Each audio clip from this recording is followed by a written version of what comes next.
Hi hello welcome to our channel. నేను మీ సిరి. ఈరోజు మనం చెప్పుకోబోయే కథ ఇష్టమైన సకుడ పార్ట్ 215. కథలకు వెళ్ళే ముందు లైక్ చేసి అలాగే ఈ వీడియోని హైప్ చేయడం మర్చిపోకండి. హైప్ చేయడం చాలా ఈజీ అండి. మీరు లైక్ చేయగానే హైప్ అనే బటన్ వస్తుంది, దాని మీద క్లిక్ చేస్తే సరిపోతుందండి. అదన్నమాట విషయం. ఇక కథలోకి వచ్చేయండి. గగన్ చూడగానే కమల్ నీళ్ళు తెచ్చిచ్చాడు. అవన్నీ గడగడా తాగి కొన్ని బట్టల మీదే పోసేసుకుంది. ఆమె చెప్పే సమాధానం కోసం ముగ్గురు ఊపిరి విగ్గబట్టి చూస్తున్నారు. కూర్చో, అతను సీరియస్గా చెప్పాడు. ఆమె సింగిల్ సీటర్లో వాళ్ళకి ఎదురుగా భయంగా కూర్చుంది. వాళ్ళు చేయమంటే నేను చేశాను, ఆమె వరుగుతున్నట్టు చెప్పింది. ఎవరు చేయమన్నారో, నువ్వేం చేశావో అది చెప్పు. ఆలస్యం చేసే కొద్దీ నా ఆవేశాన్ని నువ్వు తట్టుకోలేవు, అతను తీక్షణమైన స్వరంతో చెప్పాడు. ఎవరు చేశారో పేరు చెప్పగానే హర్ష అయోమయంగా చూస్తుంటే గగన్ కమల్ నమ్మలేనట్టు కాసేపు శిలా ప్రతిమలయ్యారు. ఏంటి నాటకాలా? గగన్ కంటే ముందు కమల్ ఆవేశంగా రియాక్ట్ అయ్యాడు. కాదు సార్, నేను చెప్పేది నిజం. ఇదంతా ఆమె చేయించింది.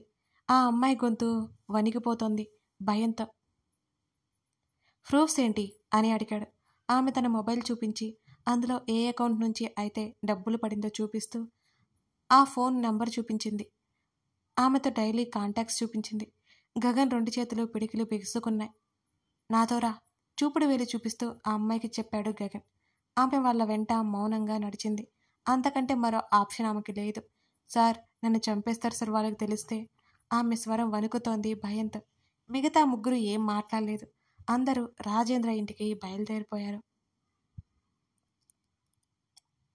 ఇంటి ముందు సెక్యూరిటీ కూడా లేనట్టుంది. ఆ ఇల్లు బోసిపోయినట్టు, బయట మొక్కలు ఎండిపోయినట్టు ఎంతో నిశ్శబ్దంగా ఉంది. ఇంట్లో ఏ ఒక్కరూ కనిపించలేదు. దీక్ష దీక్ష కమల్ ఆవేశంగా అరిచాడు. ఎక్కడో గదిలో ఉన్న దీక్ష పరిగెత్తుకుంటూ హాల్లోకి వచ్చింది. ఆవేశంగా ఉన్న వాళ్ళని చూస్తుంటే అప్రయత్నంగా దీక్ష నిలువెల్లా వణికింది. ఏమైందో ఆమెకి తెలియలేదు. ఆ శబ్దానికి గదిలో నుంచి బయటకు వచ్చింది రజని. వాళ్ళ వంక అయోమయంగా చూస్తూ, మా ఇంట్లోకి ఎందుకు వచ్చారు మీరు? ఎవరిని చంపడానికి వచ్చారు అని రజని అరుస్తుంటే గగన్ ఆవేశంగా ముందుకెళ్ళి ఆమె గొంతు పట్టుకున్నాడు. ఆ పరిణామం ఊహించిన దీక్ష నిశ్చేష్టురాలైపోయింది. అదే సమయంలో గుమ్మంలో మాలవిక ప్రతాప్ ఇద్దరూ ఆ దృశ్యం చూసి అక్కడే ఆగిపోయారు. గగన్! దీక్ష పరుగున తల్లి దగ్గరికి వచ్చింది. అతను ఒక చూపు చూడడంతో అప్రయత్నంగా ఒక అడుగు వెనక్కి వేసింది దీక్ష. అతని చూపు ఆమెను అక్కడే ఆపేసింది. గగన్, ఏం చేస్తున్నావు నువ్వు? మాలవిక హడావిడిగా దగ్గరికొచ్చింది. అప్పటికే ఊపిరాడక గిజా గిజా కొట్టేసుకుని గింజుకుంటోంది రజని. Gagan, stop it! కొడుకు చేతిని పట్టుకుని ఆపడానికి ప్రయత్నం చేస్తుంది మాలవిక. రాజేంద్ర కూడా ఎక్కడి నుంచో ఇంటికి వచ్చినట్టు అప్పుడే వచ్చాడు. అక్కడ జరుగుతున్న దృశ్యం చూసి పరుగున భార్యను విడిపించుకోవడానికి వెళ్ళాడు రాజేంద్ర. వాళ్ళందరూ వెనక్కి రావడంతో గగన్ బలవంతంగా వెనక్కి వచ్చాడు. ఒక్కసారిగా గాల్లో లేచిన రజని టప్పున నేల మీద పడి కూలబడింది. తల్లినలా చూసి గబగబా మంచినీళ్ళు తాగించింది దీక్ష. ఏమైంది? ఏం చేస్తున్నావు గగన్ నువ్వు? పెద్దమ్మతో ఆ విధంగానే నన్ను ప్రవర్తించేది? మాలవిక కోపంగా అడుగుతుంటే తల్లివైపు చూశాడు గగన్. అతని కళ్ళు నెత్తురు కక్కుతున్నట్టుగా ఉన్నాయి. ఆ కళ్ళు ఆవేదనగా కూడా ఉన్నాయి. మామ్! అతను తల్లి దగ్గరికి అమాంతం వెళ్ళి హత్తుకున్నాడు. గగన్, ఏమైంది? ఆమె కంగారు పడిపోయి కొడుకు చుట్టూ చేతులు బిగించింది. అసలు ఏం జరుగుతుందో అక్కడ ఉన్న ఎవరికి అర్థం కావట్లేదు. మరి ఈరోజు నిన్ను చంపేస్తాను. నా కొడుకుని కాజేశావు, ఇప్పుడు నా భార్యని కూడా చంపాలి అనుకుంటున్నావా నువ్వు? అని రాజేంద్ర డైనింగ్ టేబుల్ మీద ఉన్న కత్తి పట్టుకొని గగన్ వైపు వస్తుంటే హర్ష వెంటనే రియాక్ట్ అయ్యి రాజేంద్ర చేతిని గట్టిగా పట్టేసుకున్నాడు. ఆ వయసులో కూడా బలంగా ఉన్న రాజేంద్ర హర్ష మీద తిరగబడుతుంటే హర్ష ఆ కత్తి లాక్కోబోతుండగా హర్ష చేతికి గాయమైంది. అది చూసి కమల్ ముందుకెళ్లేలోపే గబుక్కున ఆ చాక్ తీసి దూరంగా విసిరేశాడు హర్ష. రాజేంద్ర చెంప మీద ఒక్కటిచ్చి హర్ష వెనక్కి తోసేశాడు. దభీమని వెనక్కి పడ్డాడు రాజేంద్ర. భార్య పక్కనే తల పట్టుకుని కూర్చున్నాడు రాజేంద్ర దిమ్మ తిరిగిపోతుంటే. కమల్, నువ్వైనా చెప్పు, ఏమైంది అని ప్రకాష్ అడుగుతుంటే ధరణి ఇలా కావడానికి కారణం అత్త. కమల్ గొంతు బాధతో తడబడింది. కమల్ గొంతు నుంచి వచ్చిన ఆ మాట వినగానే ఒక్క క్షణం మతిపోయినట్టు అనిపించింది మాలవిక్కి, ప్రతాప్కి. ఏంటి ఏంటి మీరనేది? మా అమ్మ చేసిందా? మా అమ్మ ఏం చేసింది? దీక్ష కంగారుగా తల్లిని పట్టుకుని అడుగుతుంటే, అన్నిటికీ కారణం మీ అమ్మే, కమల్ ఆవేశంగా అరిచాడు. తన్ని చిన్నప్పటి నుంచి పెంచి మంచితనానికి మారుపేరుగా ఉండే తన అత్త ఒక క్రూరురాలంటే నమ్మలేకపోయాడు కమల్.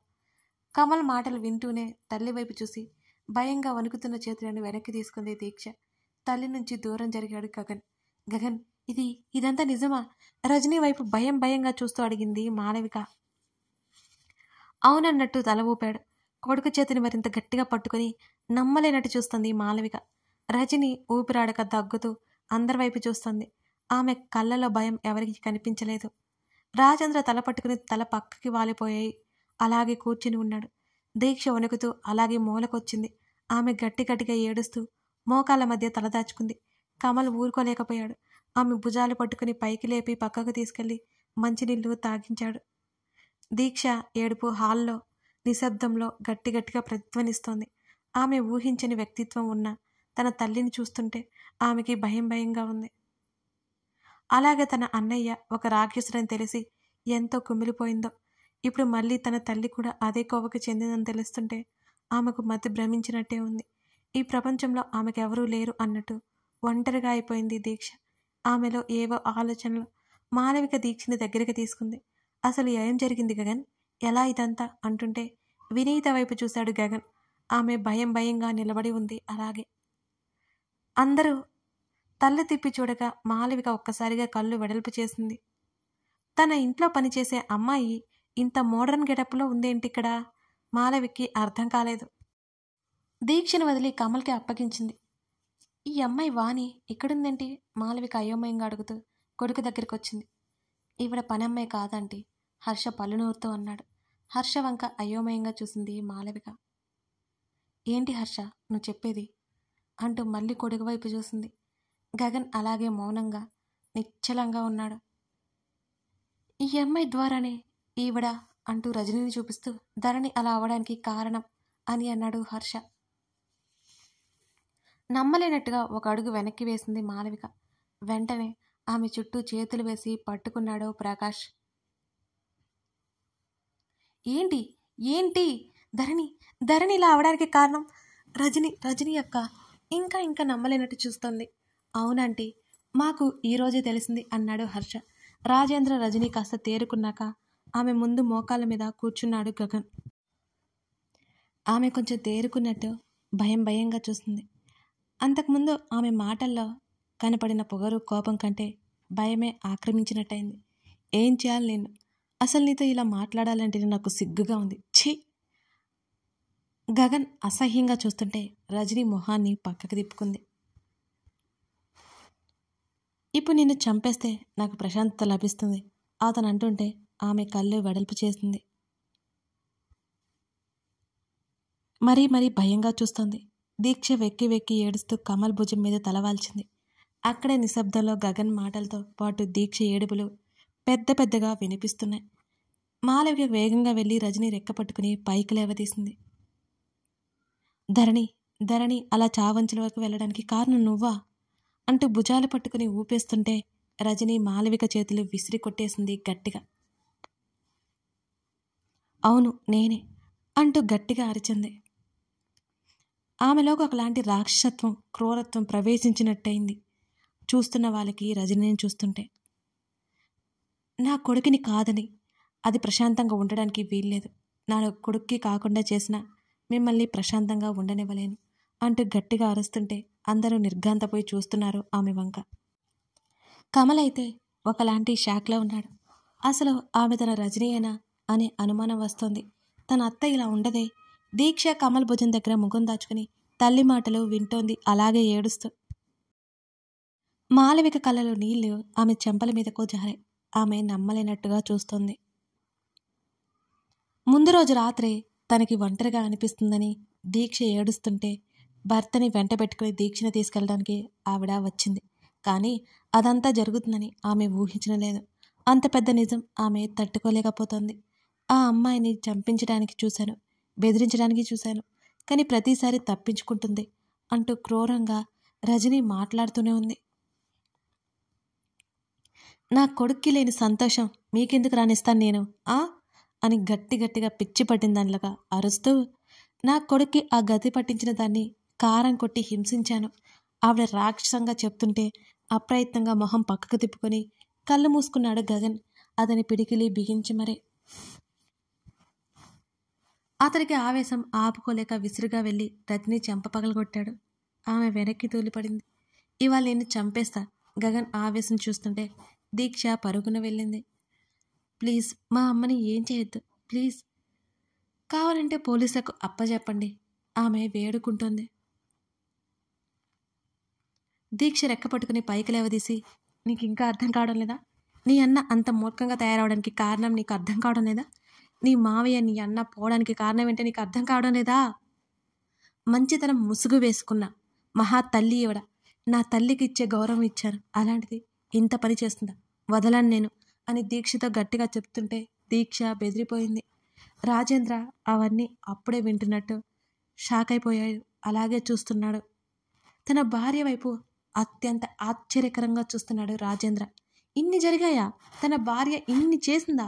అతను కమల్ వైపుకు తిరిగి, అమృతని ఆ ఉదయగాడికి ఈవిడే సలహా ఇచ్చింది పెళ్లి చేసుకోమని. అమృతని చంపడానికి ప్రయత్నం చేసింది ఈవిడే. గగన్ చెప్తుంటే కమల్ నెచ్చేస్తుడయ్యాడు. నీ జీవితం నుంచి అమృతని తొలగించి తన కూతుర్ని నీ జీవితంలోకి తీసుకెళ్లడానికి ప్రయత్నం చేసింది. కాకపోతే దీని వెనుక నీ తండ్రి ఉన్నట్టు మనకు తెలిసింది, కానీ అసలు కథంతా నడిపించింది ఈవిడే. గగన్ చెప్పే ఒక్కొక్క మాటకి మతిపోతున్నట్టే ఉంది కమల్కి, అతనితో పాటు అక్కడ ఉన్న అందరికీ. ఇప్పుడు చెప్పండి మామ్, ప్రాణాలు కూడా లెక్క చేయని ఈవిడని ఏం చేయాలి మీరే చెప్పండి. అలాగే వదిలేస్తే ఈవిడ మారుతుందా? ఈవిడ చేసిన పనులన్నీ కరెక్ట్ అయిపోతాయా అని గగన్ అడుగుతుంటే, వద్దు గగన్, వద్దు. ఆమె ఏదో చేసిందని మనం అలా చేయలేంగా. ఆ పాపం మనకొద్దు గగన్, పోలీసులకు పట్టించు గగన్ అన్నది మాలవిక. గగన్ కదంతా ఇష్టం లేనట్టున్నాడు. ఇప్పుడు తన ధరణి అలా చూపు లేకుండా ఎన్ని అవస్థలు పడుతుంది, ఎంత కృంగిపోతోంది తను. అతను ఆలోచిస్తుండగానే రజని కింద పడి ఉండడంతో ఆ వెనకే ఉన్న చాకిని చేతుల్లోకి తీసుకుంది. ఆమె ఆవేశంగా పైకి లేచింది. తన తల్లి వైపు వస్తున్న రజనిని చూసి గగన్ వెంటనే తన తల్లిని పక్కకు లాగాడు. గబుక్కున మాలవికను పడిపోకుండా పట్టుకున్నాడు హర్ష. అంతకు మునిపే మాలవికని పొడవడానికి అన్నట్టు చాకుని ముందుకు పెట్టింది రజని. గగన్ ఆమె చేతిని గట్టిగా పట్టుకున్నాడు. గగన్ని ఎలాగైనా పొడిచారన్నట్టు గింజుకుంటూ నెట్టడానికి ప్రయత్నం చేస్తుంది రజని. ఆమె అలా చేసి ఉండదని ఎక్కడో ఒక చోట ఉన్న అందరి అనుమానం ఆ క్షణంతో పటాపంచలైపోయింది. రజని ప్రవర్తన చూస్తుంటే ఆ చాకుని వెనక్కి లాక్కుని ఆమె చేతిని కట్ చేశాడు గగన్. ఆ నొప్పికి పెద్దగా కేక పెట్టి వెలవెల్లాడిపోతూ అతని నుంచి చేతి నుంచి కారుతున్న రక్తాన్ని అడ్డుకట్టగా చీరని చుట్టింది. ఇప్పుడు చెప్పు మామ్, బ్రతకనివ్వాలా? అతను సూటిగా చూస్తూ చాకుని చూస్తూ అడిగాడు. మాలవిక కన్నీళ్లతో ఏం చెప్పాలో అర్థం కానట్టు రజని వైపే చూస్తుంది. అంత క్రూరంగా ఉంటుందని ఆమె ఊహించలేక ఆ నిజాన్ని ఇంకా నమ్మలేకపోతుంది మాలవిక. కథ కొనసాగుతోంది. అదన్నమాట సంగతి. ఇంతకీ రజని వినీత్తో కలిసి ఇదంతా ఎలా నడిపిందో ముందు ఎపిసోడ్స్లో తెలుస్తుంది. మీరు సస్పెన్స్ ఫీల్ అయ్యారా? మీకు ఈ సస్పెన్స్ ఎలా అనిపించింది? కామెంట్లో చెప్పడం మర్చిపోకండి. అంటే మీకు రొటీన్గా అనిపించిందా, కొత్తగా ఉందా చెప్పేయండి, సరేనా? Thank you for watching this video.